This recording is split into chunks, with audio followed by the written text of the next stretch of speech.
अस्सलाम वालेकुम नाजरीन, हमारे साथ मौजूद हैं हुबली धारवाड़ कैंपेन कमेटी के चेयरमैन कांग्रेस की जानिब से मदन कुलकर्णी साहब। सबसे पहले आपका स्वागत करते हैं। नमस्कार।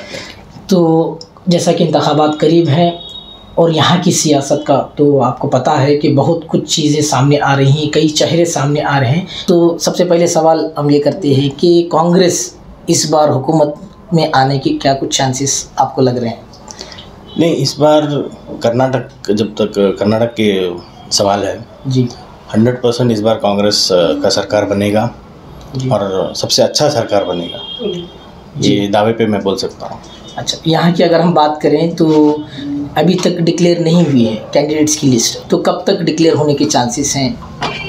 अभी सर्वे चल रहा है जी, जो प्रति कॉन्स्टिट्यूंसी से भी सर्वे हो रहे हैं जी, और जहाँ तक आप भी जानते हैं कि हर एक असेंबली कॉन्स्टिट्यूंसी से जी, 5-10 ऐसे एस्पिरेंट्स जो ऑलरेडी अभी एप्लीकेशंस भरे हैं, तो सर्वे के हिसाब से टिकट का फाइनलाइजेशन आने वाले 10-15 दिन में शायद हो जाएगा। अच्छा, जहाँ तक मुसलमानों की बात अगर हम करें तो सेंट्रल से जो है मुस्लिम चेहरों को लाने की बात हो रही है। अगर ईस्ट की बात करें तो ये तो रिजर्व कॉन्स्टिट्यूंसी है, लेकिन सेंट्रल जो जनरल कॉन्स्टिट्यूंसी है वहाँ से मोहम्मद यूसुफ सोनूर साहब भी जो है ट्राई कर रहे हैं।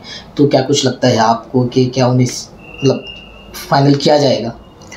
अभी यूसुफ सोनूर साहब तो बहुत ही सीनियर है जी, बहुत ही एजुकेटेड है और अंजुमन के भी सदर रह चुके हैं जी। अभी जब पार्टी की बात आती है कांग्रेस की, तो कांग्रेस तो सर्वे के ऊपर डिपेंडेंट है। जैसे सर्वे में अगर यूसुफ सोनूर साहब का नाम ऊपर आएगा तो शायद उनको ही टिकट मिले। जी, तो सर्वे जैसा कि आपने सर्वे की बात कही तो एमआईएम ने पिछले इलेक्शंस में, ये बल्दिया इंतखाबात के अंदर कॉर्पोरेशन इलेक्शंस में एक अच्छा खासा वोट शेयर उनके हिस्से में गया है। तो ऐसी सूरत में अभी एमआईएम भी जो है मैदान में उतरेगी अब्बाया साहब के अपोजिट। अभी अनाउंस नहीं हुआ अब्बाया साहब का नाम, लेकिन उम्मीद है कि वही जो है उनको ही सीट मिलेगा। तो एक तरफ एमआईएम है और दूसरी तरफ एसडीपीआई भी जो है मोर्चा खोल चुकी है। एक सीनियर आदमी, एक विजय गुंट्राल साहब जो है एसडीपीआई के एक कैंडिडेट के तौर पर उतर रहे हैं। तो इनको आप जो है कैसे देख रहे हैं? देखिए, जब बात प्रसाद अब्बाया साहब की आती है तो हम अभी गुजरे 10 साल जो हुबली धारवाड़ ईस्ट कॉन्स्टिट्यूंसी में जितने सारे डेवलपमेंट्स हुए हैं, चाहे आप मंटू रोड में जाओ, हर एक एरिया में, मैं एक ही बात नहीं बोल सकता हूँ, हर हिसाब से जो डेवलपमेंट्स जो अब्बाया साहब ने किया है तो वो तो लाजवाब है, तो सब मानते भी हैं उसको जी। और हाँ, उम्मीद है कि उनको ही टिकट हो जाएगा। जब बात एसडीपीआई एमआईएम ये जो चल रहे हैं मसले, हाँ अच्छा खासा वोट शेयर कॉर्पोरेशन इलेक्शन में एमआईएम ने लिए ही है, लेकिन कॉर्पोरेशन इलेक्शन अलग होता है जी, और असेंबली इलेक्शंस अलग होते हैं, पार्लियामेंट इलेक्शन अलग होते हैं। कॉर्पोरेशन इलेक्शन वैयक्तिक के हिसाब से भी वोट शेयर होते हैं, पार्टी से जो 50% पार्टी का होता है तो 50% वैयक्तिक उनका जो वर्चस्व वहाँ पे होता है उसके हिसाब से भी वोट शेयरिंग होते हैं।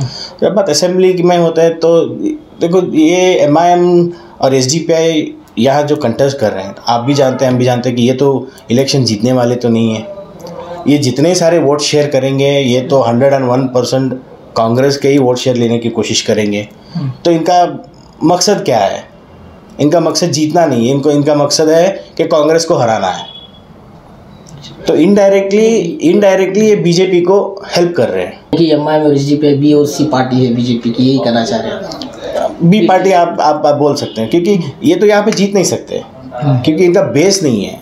हाँ, हालांकि 2-3 कारपोरेट्स यहाँ पे जीते हैं कि वो उनका पर्सनल एजेंडा के ऊपर इलेक्शन गए हैं, तो उसके हिसाब से इलेक्शंस हुए हैं। एमआईएम की अगर बात करें तो उनके अंदर भी काफ़ी इख्तलाफात हैं। कई लोगों से सुनने में भी आया उनके सदर, रियासती जो सदर हैं कर्नाटक स्टेट प्रेसिडेंट और सेक्रेटरी, उनकी ही जो है उनके दरमियान ही सब तमाम चीज़ें अच्छी नहीं हैं।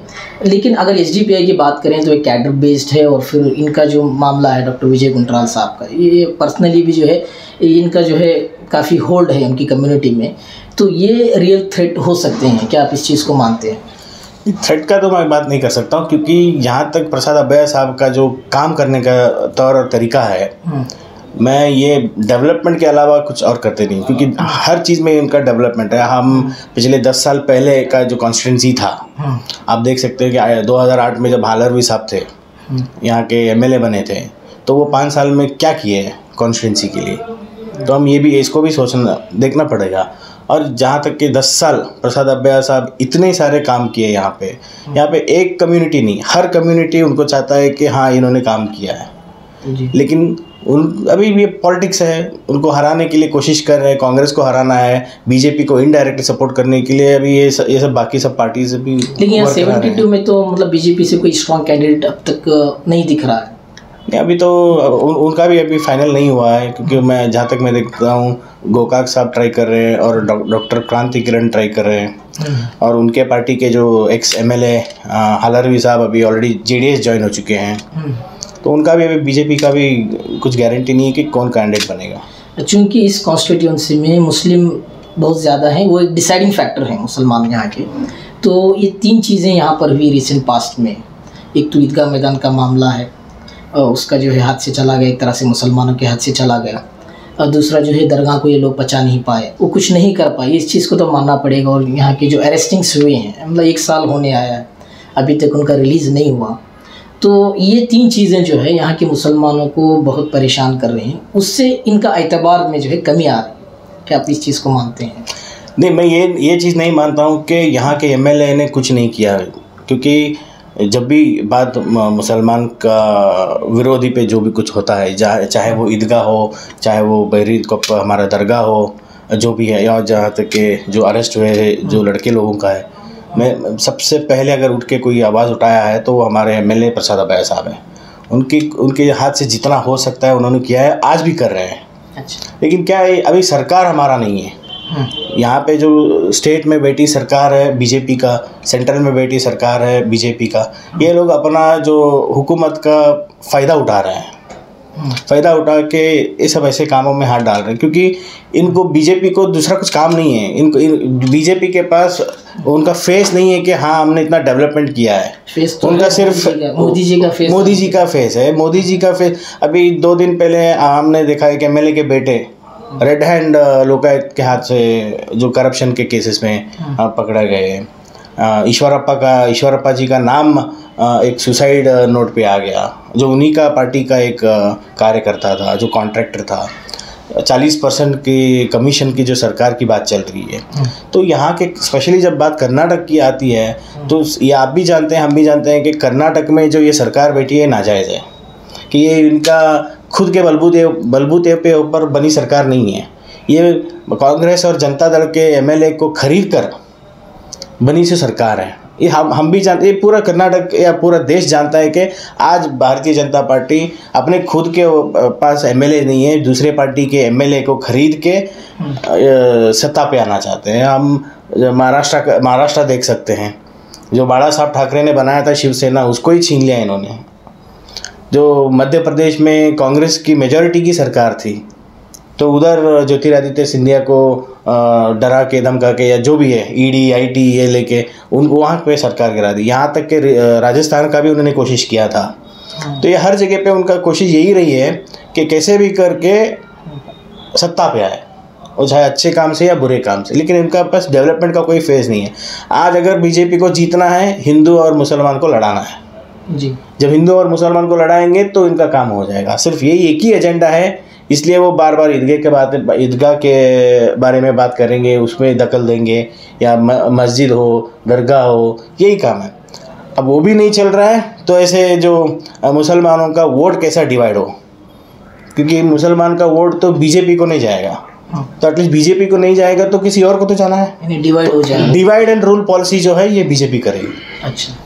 आप भी जानते हो कि हमारे यहाँ पे सिटी, जब बात हुबली सिटी की बात आती है, 72 कॉन्स्टिट्यूंसी की बात आती है, यहाँ पे तो MIM नहीं जीत सकती, यहाँ पे तो SDPI नहीं जीत सकती।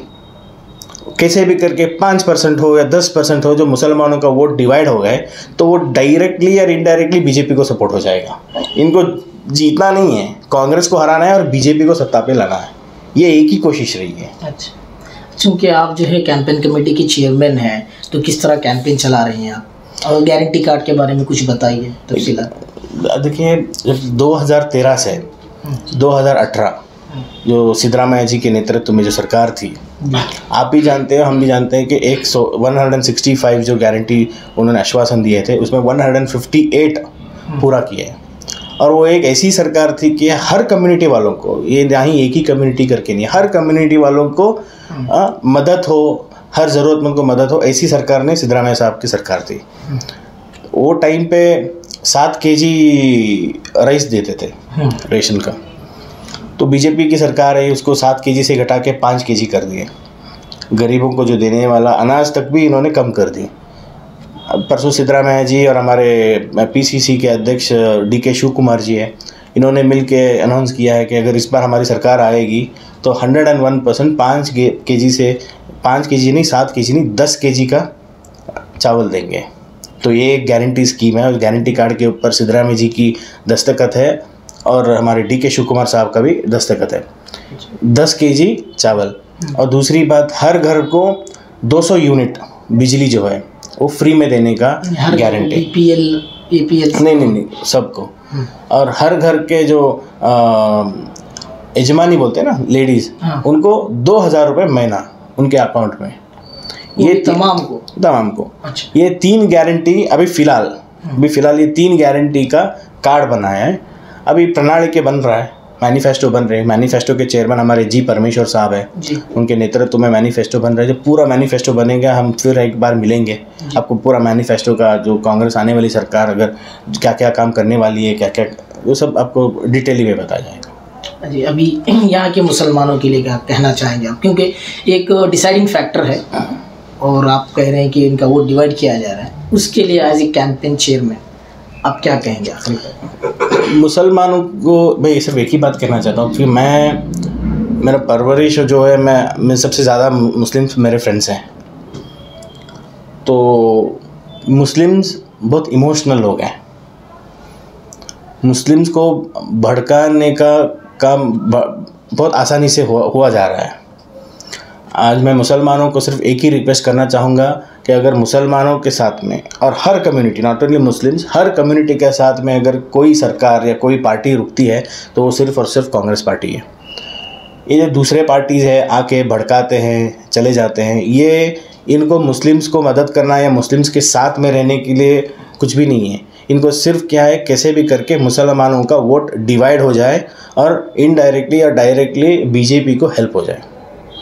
तो ये कोशिश बहुत ज़ोरों तरह से पूरे इंडिया में चल रही है, पूरे इंडिया में चल रही है, कैसे भी करके मुस्लिम्स का वोट डिवाइड हो जाए। क्योंकि सब लोग जानते हैं कि मुस्लिम्स का वोट 100% कांग्रेस को ही जाएगा, लेकिन उसको कैसे भी करके डिवाइड करें। तो ये कोशिश जो है जारी है। तो मुसलमानों को, मैं अपने भाइयों को सिर्फ एक ही बात बोलना चाहता हूँ कि ये भड़काने में मत जाइए आप। कांग्रेस एक ऐसी पार्टी है जो सबका साथ, एक्चुअली सबका विकास जो सोचती है वो कांग्रेस पार्टी है। और जो मुसलमानों का सेफ्टी के बारे में अगर कोई सोच सकता है तो वो सिर्फ और सिर्फ कांग्रेस पार्टी है। जी, बहुत बहुत